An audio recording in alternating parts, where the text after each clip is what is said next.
naye saba Katonda omutabula ku munne mu America leero nze naye olaba kisoboka kisoboka awanyinza olabirawo ekizungu n'entema abazungu n'okuwunya bawunya kakati abazungu ogenda nga tugenda mu nondeka wano tondaba American Height nkulengedde kakati empeta ogenda gikoloota obotaawo kaya bei Abamerika bagamba samba gawuni balumye kula Amerika kyetwogera kati omulabe rujja ayambadde Amerika obitegedde mu Amerika teri bikalu teri kiwano leero teri kitasoboka tuli ku KFC we tutandikidde abagala tebagala batuleke munange nga tetusanyuseemu kulabyani abambazza tokalabye mbalengera buli omwala gekyayina zino zavudde mu Amerika laba akagatto lujja ayinza okulowooza bw'otunulira t-shirt tuziraba tuziraba fena tuli bakabi jaketi njirina eriwa efaanana ya jjajja muli balongo kanjire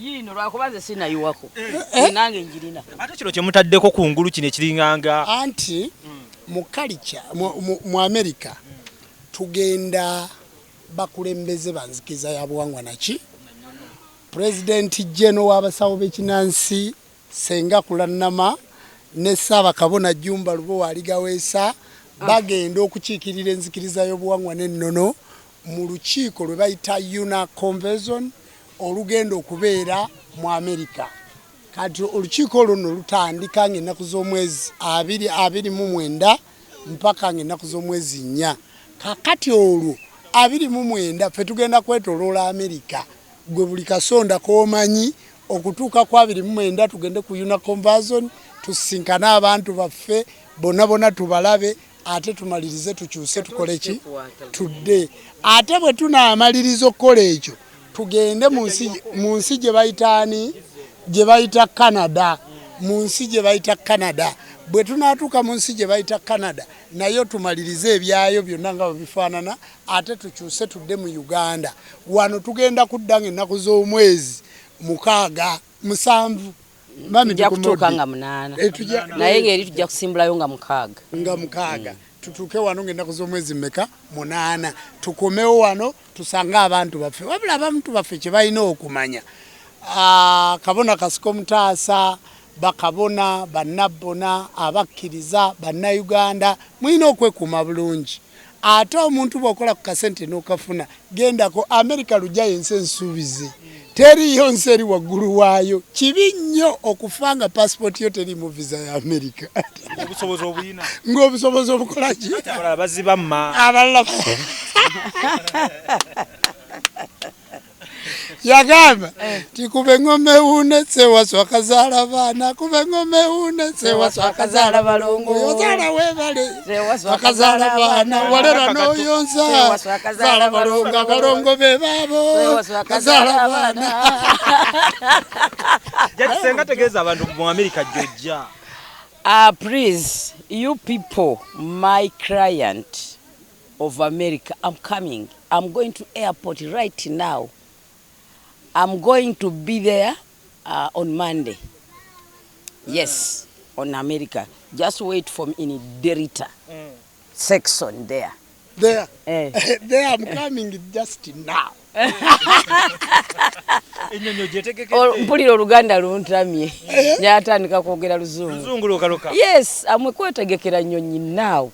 Yes, I'm going to fly overnight up to Netherlands in Amsterdam. Yes. I'm going to be there tomorrow morning. Yes. Then after Amsterdam, Boston. To Boston. Yes. Boston. Yes. Mutuongere fere tumanyi kati mwabamu. They are in Amsterdam 11 a.m. p.m. a.m. morning in Amsterdam we'll be traveling to America direct in Boston. Yes. Boston we machindie oba wa America? Boston wa America, not wa machindie. Na yeruja. Bali bagamba mugenda mu. Tukyagenda. Ababali bagamba nti bagenda mu we machindie. Era nabo be bagenda yo kubana bali bambizi baleka jibawjirira. Tokubye nnyo. Asikubye nnyo. Oyizo gamba omuntu nganze nzenna. Nze president Kidowamu. Nogandi ngenda mu Boston we machindi. Si kituufu. Gobo omugenda mugwa abakyogedde n'olirayo n'embizi. Bagenze ngokuwala na munsi. Batukirize. Abantu baffe mwena bannayuganda mutukirize tutambudde tugenze mu Amerika naye tukomawo ate tukole emirimu emirala gyonna gye tusobola okukola ki okubanga tukola ab'enzikiza y'obuwangwa n'ennono abantu bonna ab'obujjajja abantu mwenna abakola ki omuwala wa Amerika agamba ki olaba wootukubidde wano nga tukola interview my daughter tuli mu interview yes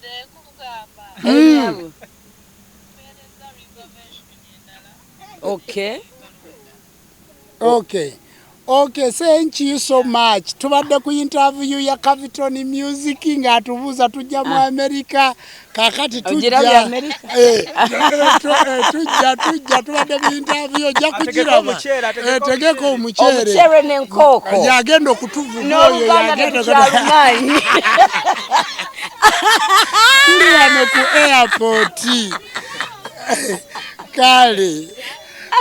Kakati abo be bamu ku bawala baffe. Oyo yagenda okutwaniriza era omulaba Flora America.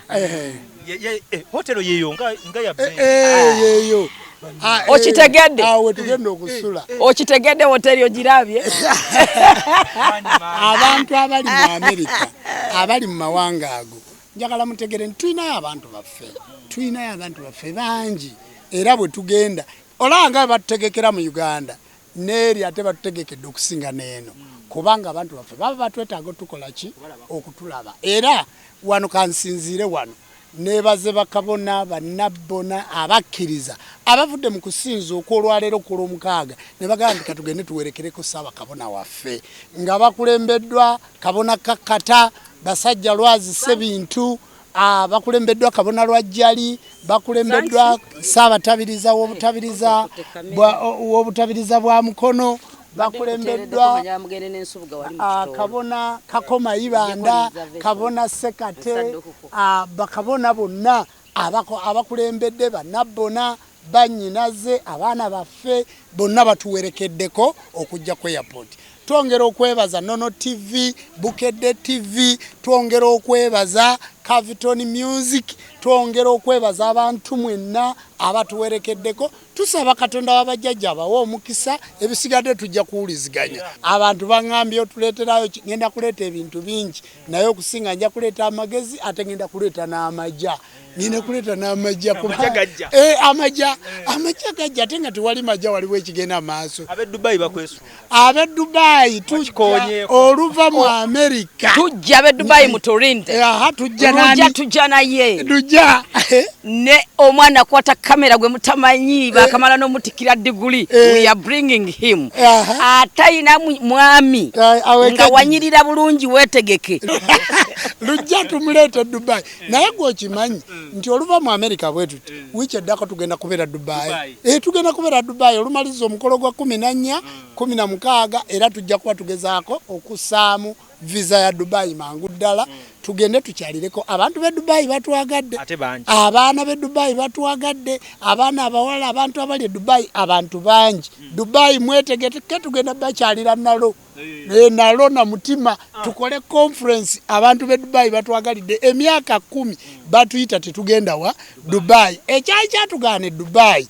Abantu bangi batambudde nga bagende Dubai ne bafera abaana baffe ne babalimba ne babakola kaga kolobero abantu bangi kati ensi gye bayita Dubai ebiddukiro by'aboonoonyi baali bagittattana naye katudde tugizze engulu.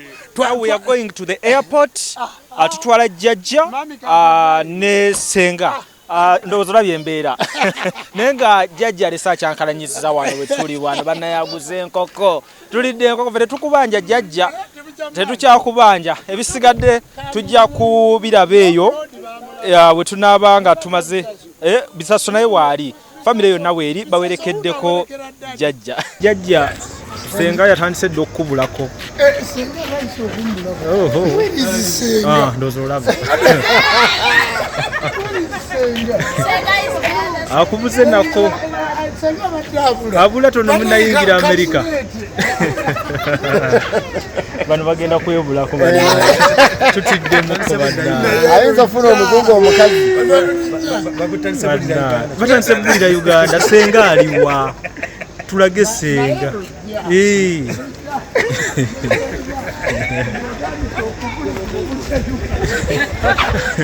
abulidde Uganda obadde obuza ate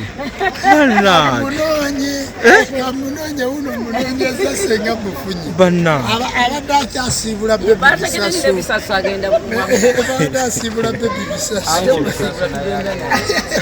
naye mutwala bisaso mami agamba Senga tobula tutandise otya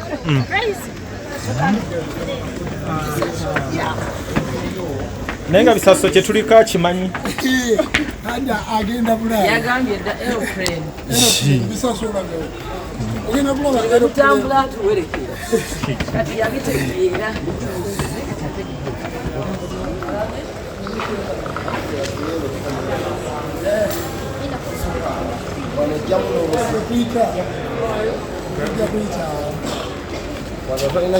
jjajja ng'oyo asse nnyo ku kisaawe obitegedde tugenda mukala w'amayanja owekitiibwa gyebali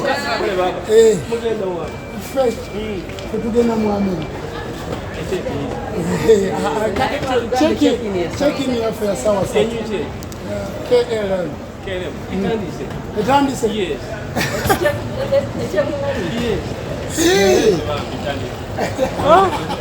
ayagala kugoba baana bange nga tebagenze mu kisaawe nga tebagenze kulambulako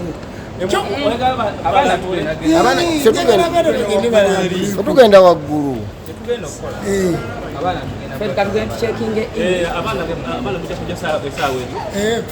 fetucekinge nga twanguyiza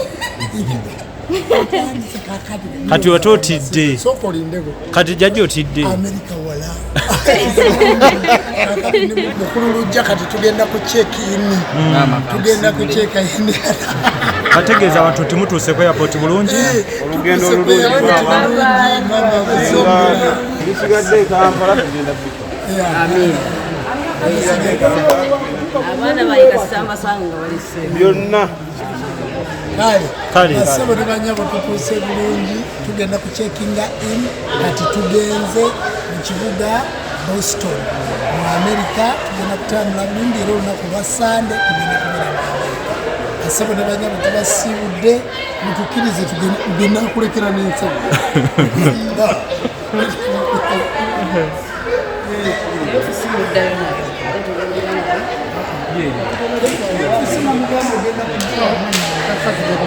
Senga power bank eno